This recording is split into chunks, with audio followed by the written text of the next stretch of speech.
Sebelum masuk ke pembahasan alur ceritanya, Mimin ingatkan bahwa video ini mengandung spoiler, jadi pastikan kalian sudah mengikuti dan menonton episode sebelumnya.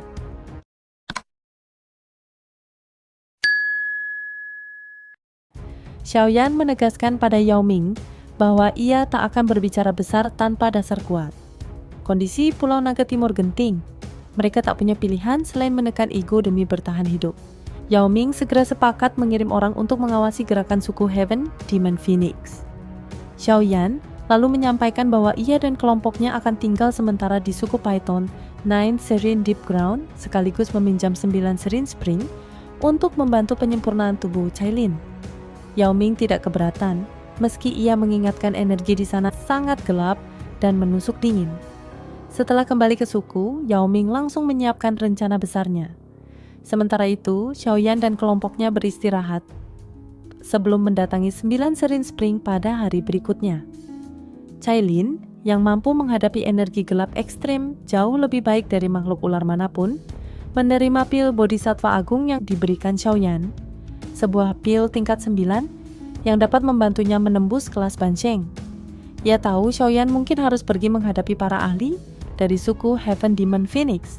Jadi ia hanya tersenyum, lalu mendekat dan mencium Xiaoyan dengan lembut, namun penuh daya. Sesaat kemudian, kehangatan itu berubah menjadi aura seorang ratu. Sekali lagi muncul bayangan Medusa dingin dari masa lalu.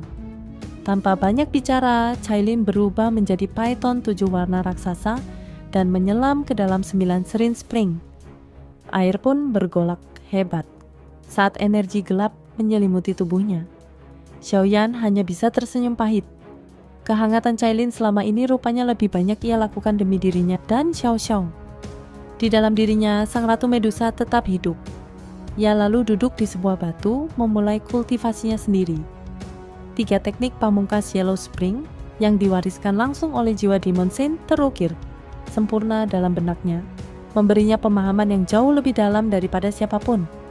Xiaoyan kemudian mengeluarkan setetes darah emas, darah esensi Demon Saint Huang Quan. Kehadirannya saja membuat energi alam di sekeliling melarikan diri. Ia membakar darah itu dengan api surgawi selama berjam-jam sebelum akhirnya menelan energi tersebut. Saat darah masuk ke tubuhnya, kekuatan dahsyat meledak liar seperti ribuan kuda liar mengamuk. Pakaian Xiaoyan hancur, batu-batu di sekitarnya retak. Energi brutal itu cukup untuk menghancurkan tubuh Doujun biasa. Namun Xiaoyan menstabilkan diri, menenangkan hatinya, dan menaklukkan kekuatan tersebut sedikit demi sedikit. Di bawah kendalinya, energi buas itu akhirnya melunak, menyatu dengan tubuhnya dan memperkuatnya dari dalam. Ia duduk tegak di atas batu, napasnya menyatu dengan energi dunia, tampak seperti naga yang baru saja terbangun. Little Fairy Doctor berdiri di tepi jurang, memandangi batu tempat Xiaoyan duduk bermeditasi. Sudah setengah bulan dan pemuda itu belum membuka mata. Energi murni mengalir di sekelilingnya, pekat seperti kabut cair. Baik dia maupun King Lin tak berani mengganggu, sadar bahwa Xiaoyan tengah berada di titik paling genting dari pelatihannya. Di bawah jurang, 9 Serene Spring pun telah kembali tenang. Cailin masih bertapa di kedalamannya, menyerap energi gelap dan dingin yang terkumpul selama bertahun-tahun. Tempat yang bagi Seven Colored Heaven, Swallowing Python, justru ibarat rumah sebenarnya. Sepertinya kita hanya bisa menunggu, gumam Qinglin. Suku Nine Serene Python bahkan sudah menutup wilayah sejauh 10.000 kaki atas perintah Yao Ming, memastikan tak ada yang mengganggu. Hingga akhirnya, pada hari ketiga, kabut energi di sekitar Xiaoyan meledak. Alam seperti tertarik menuju pusat jurang, membentuk badai energi besar yang menaut langsung ke tubuh Xiaoyan. Little Fairy Doctor dan Qinglin tersentak bangun, menyadari bahwa saatnya telah tiba. Mata Xiaoyan terbuka, memancarkan 2 kilatan tajam yang menembus dinding batu. Ia menghirup satu napas panjang, dan badai raksasa itu tersedot masuk ke tubuhnya. Tanah bergetar, dinding jurang retak, batu-batu besar runtuh. Kegaduhan itu segera menarik perhatian Yao Ming dan para tetua suku. Mereka menyaksikan dengan kagum kekuatan energi yang ditelan Xiaoyan. Dengan kekuatan seperti ini, apakah dia sudah mendekati 2 bintang Dosheng? Gumam salah satu tetua. Namun Yao Ming menggeleng. Darah esensi Demon Saint memang luar biasa. Tapi tak semudah itu naik kelas. Mencapai tingkat lanjut bintang 1 saja sudah sangat menakjubkan. Setelah energi terakhir mereda, Xiaoyan membuka mata perlahan. Napas yang ia hembuskan membeku menjadi cairan yang mengkristal di atas batu, memperlihatkan betapa pekat energi yang ia serap. Yao Ming turun dan memberi selamat. Xiaoyan hanya tersenyum tipis. Setetes darah esensi Demon Saint sudah hampir mendorongnya menembus bintang 2. Jika ia menelan semuanya sendirian, bahkan Yao Ming pun dapat tersusulnya. Namun pikirannya segera kembali ke Cailin yang masih berada di dasar mata air. Lalu ia bertanya mengenai pergerakan suku Heaven Demon Phoenix. Wajah Yao Ming langsung mengeras. Dari kabar terbaru, suku itu telah mengirimkan pasukan ke alam kosong untuk membantu 3 pulau naga besar. Yang dikirim bukan orang sembarangan. 3 tetua puncak mereka dikenal sebagai surga setan. 3 Phoenix, Feng Huang, Dou Sheng 2 bintang, Kun Huang, Dou Sheng bintang. 1 tingkat lanjut, Ying Huang, Dou Sheng bintang, 1 tingkat menengah. Kekuatan gabungan mereka bahkan mampu menghadapi Dou Sheng bintang 3. Jika mereka tiba di alam kosong, Pulau Naga Timur akan berada di ujung tanduk. Xiaoyan mengangguk pelan. Meski kuat, line up itu belum cukup untuk membuatnya mundur. Kapan mereka bergerak? Tanyanya. 3 hari lagi. Xiaoyan tersenyum tipis, tatapannya tajam. Kalau begitu, bagaimana kalau kita lumpuhkan mereka sebelum mereka tiba? Setelah berpikir sejenak, Yao Ming akhirnya tertawa dan mengangguk. Ia telah memilih pihaknya. Bukan 3 pulau naga besar, melainkan Pulau Naga Timur milik Ziyan. Besok kita berangkat, kata Xiaoyan. 3 hari lagi, kita serang suku Heaven Demon Phoenix. Keheningan jurang terasa membeku menjelang badai yang akan datang. Keesokan paginya, Xiaoyan berdiri di tepi jurang, kedua tangan di belakang punggung. Tatapannya menembus permukaan Spring 9 Serin. Hari ini mereka akan memasuki alam kosong dan mencegat bala bantuan suku Heaven Demon Phoenix. Dr. Peri kecil mendarat di sebelahnya. Xiaoyan, waktunya berangkat. Dengan satu ayunan lengan, Xiaoyan memanggil kekuatan spiritual yang membentuk formasi deteksi di sekitar mata air. Penghalang itu akan mengamankan tempat latihan Cailin dan memberitahu jika ada gangguan. Lewat transmisi suara Doqi, Xiaoyan memberi pesan lembut kepada Cailin agar fokus berlatih, karena tempat ini sudah resmi menjadi wilayah terlarang suku Python Nine Serene Deep Ground. Setelah itu, ia pergi bersama Dr. Peri kecil. Begitu mereka pergi, permukaan air di kedalaman spring beriak. Sosok raksasa Cailin bergerak, membuka mata 7 warnanya. Selama berminggu-minggu, ia merasakan sinyal samar dari dasar mata air, lebih dalam dari lokasi segel Yao Ming, bahkan tempat yang Xiaoyan sendiri tak berani masuki. Meskipun kau melindungiku, aku ingin menjadi lebih kuat dari dirimu. Dengan tekad itu, Cailin menyelam menuju dasar terdalam spring. Di aula suku Python Nine Serene, Yao Ming menjelaskan rencana memasuki alam kosong sebelum suku Heaven Demon Phoenix merobek ruang dari wilayah mereka. Xiaoyan mengangguk. Meskipun kekuatan barisan suku Python jauh di bawah lawan, Yao Ming tetap memimpin sendiri bersama 6 sesepuh terbaik yang tersisa. Sebuah gambaran betapa rapuhnya suku mereka akibat konflik internal masa lalu. Tak perlu merasa bersalah, Xiaoyan menimpali sambil tersenyum. Ia melirik Qinglin dan Dr. Peri kecil.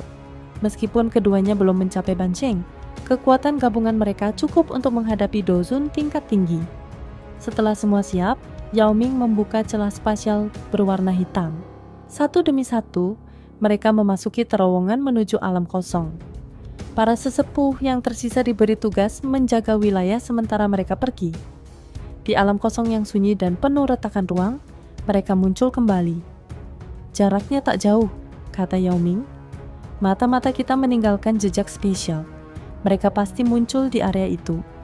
Ia memimpin perjalanan menembus aliran chaos yang otomatis terbelah oleh aura Dou Sheng. Mereka berhenti setelah setengah jam di lokasi yang aliran chaosnya cukup padat untuk menyamarkan keberadaan mereka. Kita tunggu di sini, kata Yao Ming.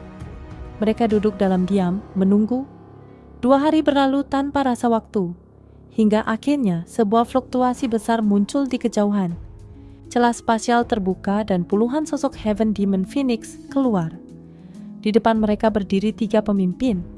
Di tengah, seorang wanita berjubah merah, auranya begitu ganas hingga para sesepuh di belakangnya tak berani bernapas, terlalu keras. Di antara pasukan itu tampak Feng Qing'er dan Jiu Feng, yang kini tunduk penuh hormat pada wanita tersebut. Operasi ini menentukan masa depan suku kita, katanya dingin. Jangan ada yang membuat kesalahan. Tawa jahatnya bergema. Ia bertekad mengungguli suku naga Void kuno dan menghapus mereka dari dunia. Ia melesat seperti meteor, diikuti para ahli sukunya. Di kejauhan, mata Xiaoyan perlahan terbuka. Yao Ming pun menatap ke arah yang sama. Senyum tipis muncul di wajah mereka berdua.